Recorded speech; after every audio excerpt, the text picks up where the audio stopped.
Bonjour à tous, je suis Jean-Gabriel, le CEO et un des 3 cofondateurs de Granit. Et aujourd'hui, notre objectif, ça va être de faire un tour rapide de la plateforme Granit pour comprendre comment est-ce que vous pouvez gérer vos achats depuis l'édition des bons de commande jusqu'à la réconciliation bancaire.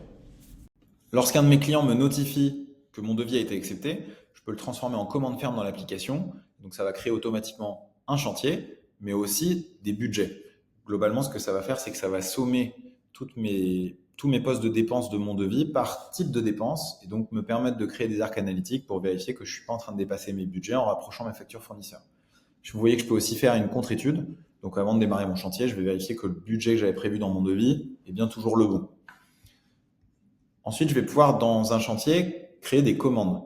Donc, globalement, pour créer une commande, je peux le faire de deux manières. Soit je vais ajouter des éléments directement à la main, soit je vais pouvoir aller chercher des éléments depuis mon devis directement.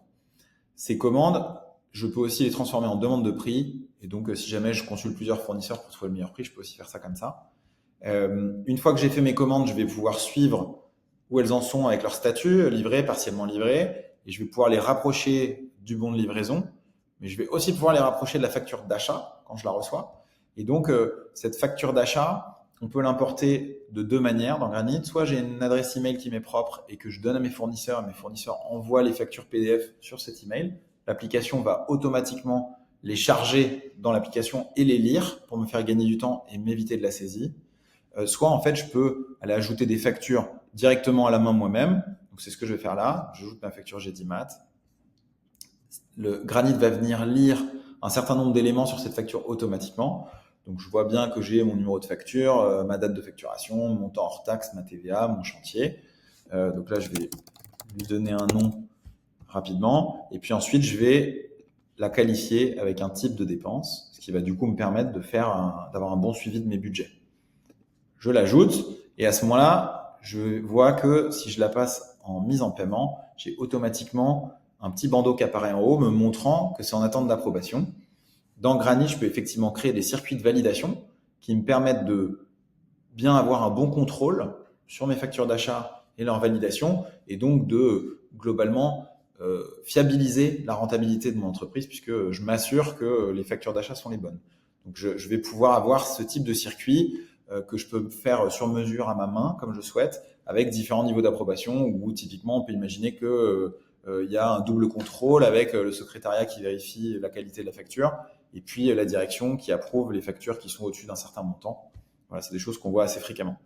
La deuxième chose qui est très intéressante avec ça, c'est que je vais pouvoir dans Granit aussi, une fois que ma facture est arrivée au bout de mon circuit de validation, je vais pouvoir aller, quand elle est en statut à payer, déclencher directement des virements depuis l'application. Je suis pas obligé de le faire, mais si je souhaite le faire, je peux, sans avoir besoin de me connecter à ma banque et donc en dehors de l'application. Et donc ça, c'est intéressant parce que ça permet encore une fois de gagner beaucoup de temps et tout en gardant un contrôle très fin sur sa gestion des dépenses au sein de l'interface.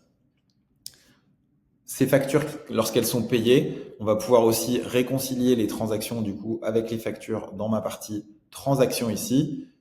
Si je branche mes comptes bancaires, je vais pouvoir récupérer tous les flux qui sont passés par mes comptes bancaires et gérer les rapprochements comme ce qu'on peut voir ici, donc où je peux leur associer ensuite une facture. Tout ça me permet d'aller suivre ma trésorerie en voyant l'agrégé de ma trésor par compte bancaire, je peux en avoir plusieurs, et de pouvoir retrouver un petit résumé des entrées-sorties mois après mois, et d'avoir un tout petit peu de projeté sur les encaissements et les décaissements à venir, basés sur mes dates de facture de vente et mes dates de facture d'achat. Tout ça permet effectivement de récupérer un très bon contrôle sur sa gestion des achats et donc de fiabiliser la rentabilité de son entreprise.